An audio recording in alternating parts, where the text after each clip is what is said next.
Oke, bismillahirrahmanirrahim. Assalamualaikum warahmatullahi wabarakatuh. Kita lanjutkan, di video ini kita akan melanjutkan metode ekuitas dari video sebelumnya tentang cost mengenai intercompany inventory. Di metode cost, kita sudah mendapatkan total aset 11.210.000 dan di liabilitas ekuitasnya juga 11.210.000.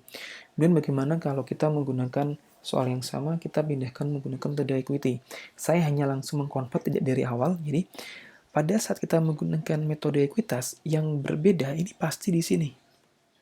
RE 1 Januarinya. Kenapa? Karena di tahun kedua, RE-nya juga harus menghitung menggunakan metode ekuitas, bukan menggunakan metode cost. Maka di sini saya hapus dulu. Kemudian dividend income di sini juga saya hapus. Kenapa? Karena nanti kalau kita menggunakan metode ekuitas, yang berbeda adalah ini akan muncul income from S. Oke, kemudian investment in S-nya juga saya hapus dulu. Karena nanti hasilnya akan berbeda ya. Ini saya hapus. Kemudian sini juga saya hapus. Oke, kemudian jurnal A di sini saya hapus. Karena di metode ekuitas tidak ada update investment in S. Maka saya hapus di sini. Oke, ini saya hapus ya. Oke, kemudian yang huruf A di sini saya hapus. Yang huruf A di sini juga saya hapus. Kemudian yang berbeda lagi selain update investment in S adalah pada saat ada realisasi unrealized profit tahun sebelumnya. Kalau di metode cost yang di jurnal ini kita menggunakan RE beginning, tapi kalau kita menggunakan di metode ekuitas kita akan mengubah RE beginning di sini menjadi investment in S. Sehingga yang I, yang RE-nya saya hapus di sini. Yaitu sebesar 20.000. RE beginning-nya saya hapus I-nya di sini. Saya ganti ke investment in S.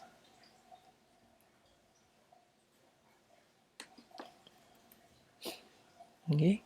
Kemudian yang B di sini ini hilang ya. Ini hilang. Ini saya harus isi dulu. Yaitu sebesar ini. 872. Maka di sini B-nya sudah ya. Sudah keisi. Oke. Ini saya hapus dulu. Ini saya hapus dulu biar tidak membingungkan. Jurnal yang lainnya sama ya. Yang lainnya sama. Yang beda lah tadi yang I sama yang A. Kemudian dividend income di sini nanti saya ganti di sini menjadi income from S. Kemudian di sini ada investment in S. Nanti kita hitung. Kita cari dulu yang pertama kali untuk melengkapi di bukunya P, yaitu untuk menghitung berapa income from S, kemudian berapa RE beginning. Untuk menghitung RE beginning di P itu membutuhkan waktu. Yang pertama kali kita lihat di bukunya S dulu, buku S. Di bukunya S diketahui bahwa RE 1 Januari 2015 adalah pada saat akuisisi 200.000. Kemudian membagi dividen, bagi dividen 2015 adalah sebesar di dalam soal ya. Di dalam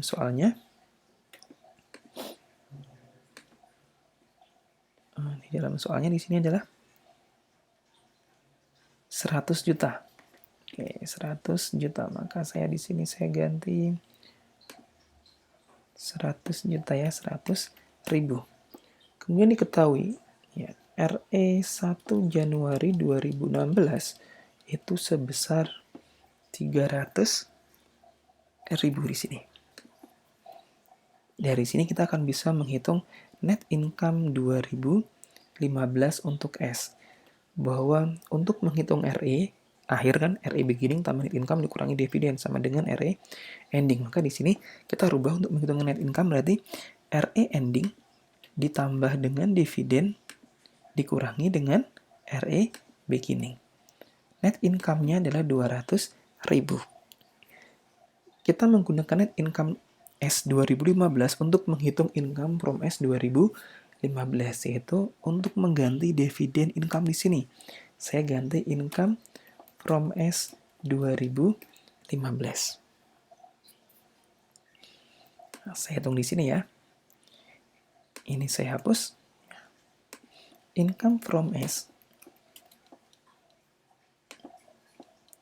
2015 berarti adalah 80% dikalikan dengan net income S dikurangkan dengan amortisasi building ditambah dengan amortisasi equipment 2015 pada saat akuisisi, tahun akuisisi, kemudian dikurangi unrealized inventory 2015 karena dia adalah upstream. Maka di sini saya akan bisa menghitung 0,8 dikalikan dengan net income-nya 200 dikurangi dengan amortisasinya 15 ditambah equipment-nya 5.000 kemudian dikurangi dengan transaksi inventory 25.000 unrealized-nya. Ketemunya 132.000. Maka di sini saya ganti 132.000 sehingga ketemu RE ending-nya adalah 932.000. Kemudian saya masukkan di sini RE beginning-nya menjadi 932.000. Kemudian kita hitung income from S tahun 2016. Income from S 2016. Masih sama, jadi 80% dikalikan dengan net income S adalah 400.000. Ya di sini ya. Dikurangi net income-nya di sini kan 400.000 nih. Jadi S. Kurangi 400.000 berarti dikurangi 15.000 dari building, tambah 5.000 dari equipment, kemudian dikurangi transaksi inventory 2016 50.000, oke, ditambah dengan 25.000 dari 2015. Sehingga sama dengan 0,8 dikalikan dengan 400.000 kemudian dikurangi dengan 15 ditambah dengan 5.000 dikurangi dengan 50.000 ditambah dengan 25.000. Ya, ketemunya 292.000. Maka di sini saya bisa menghitung income from S-nya sama dengan 292.000. Oke, kita bisa menghitung net income-nya. Sum 1712. Kemudian RE-nya, berarti RE ending-nya 1712 ditambah dengan RE beginning dikurangi 200.000, ketemunya 244.000. Oke. Kemudian RE di sini sudah sama, kita bisa menghitung total liabilitasnya sama dengan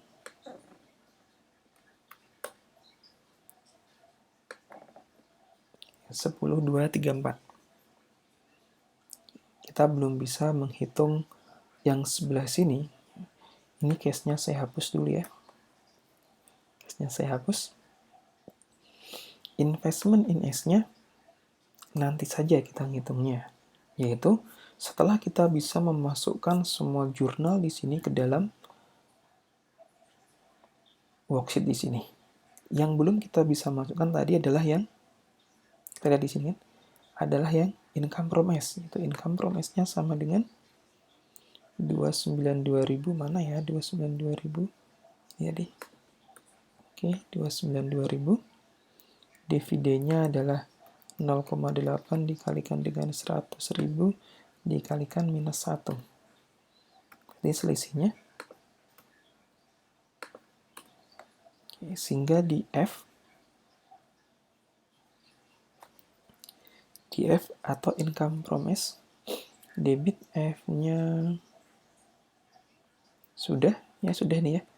Kemudian F berikutnya 80 sudah. Ada satu lagi investment in SF-nya di sini. Yaitu sama dengan 212.000. Oke, sudah seimbang.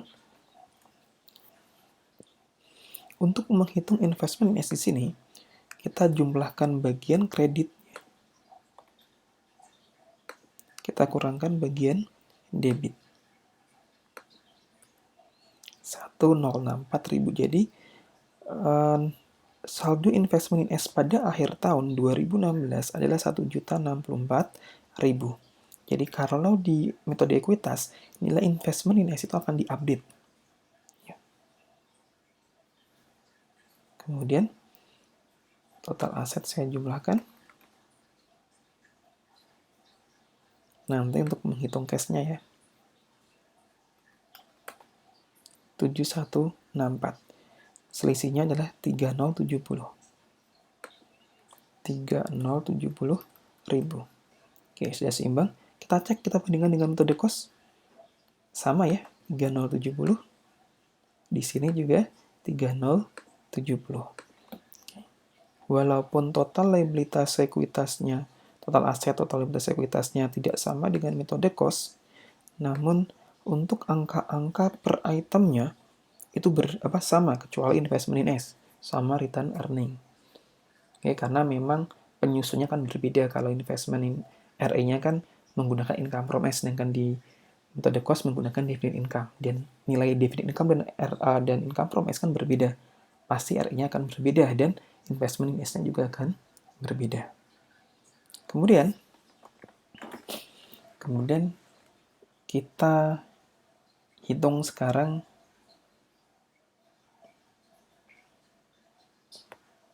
masing-masing ya. Kita hitung dulu. Oke, kita hitung sama atau tidak. Ya, kita cek satu-satu lagi.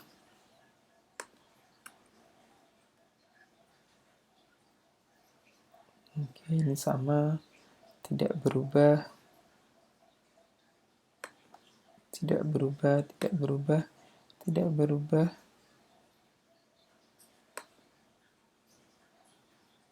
Oke. Kita lihat di sini. Consolidated net income-nya nilainya harus sama dengan bukunya P. Pada saat di sini saya ganti warna ya, biar membedakan yang ciri-cirinya. Kita lihat.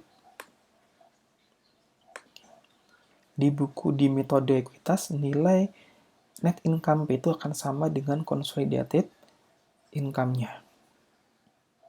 RE ending-nya juga harus sama. Oke. Kita cek.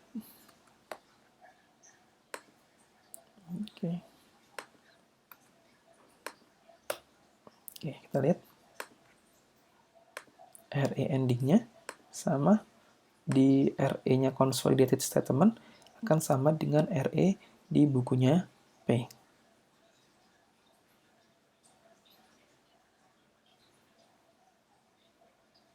Oke, kemudian kita jumlahkan.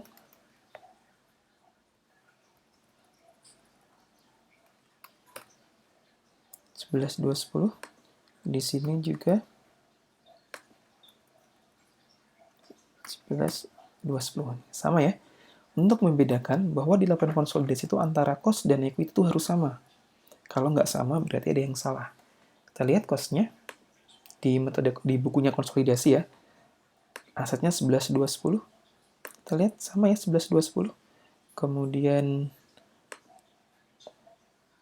kita lihat RE-nya 244.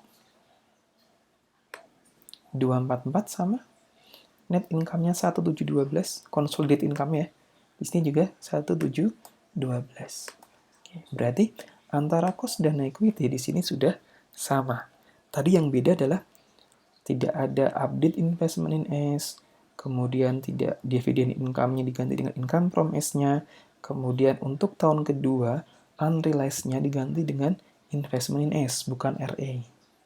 Yang lainnya sama. Kemudian untuk menghitung RE beginning dari P itu juga berbeda karena kalau di cost tadi menggunakan, di sini kita lihat, menggunakan dividend income, sedangkan kalau menggunakan di equity menggunakan income from S, sehingga nilainya dari RE-nya itu akan berbeda di bukunya P. Oke, semoga dapat dipahami. Saya tutup. Terima kasih. Nanti file ini akan saya taruh di link di YouTube-nya ya. Oke, terima kasih. Wassalamualaikum warahmatullahi wabarakatuh.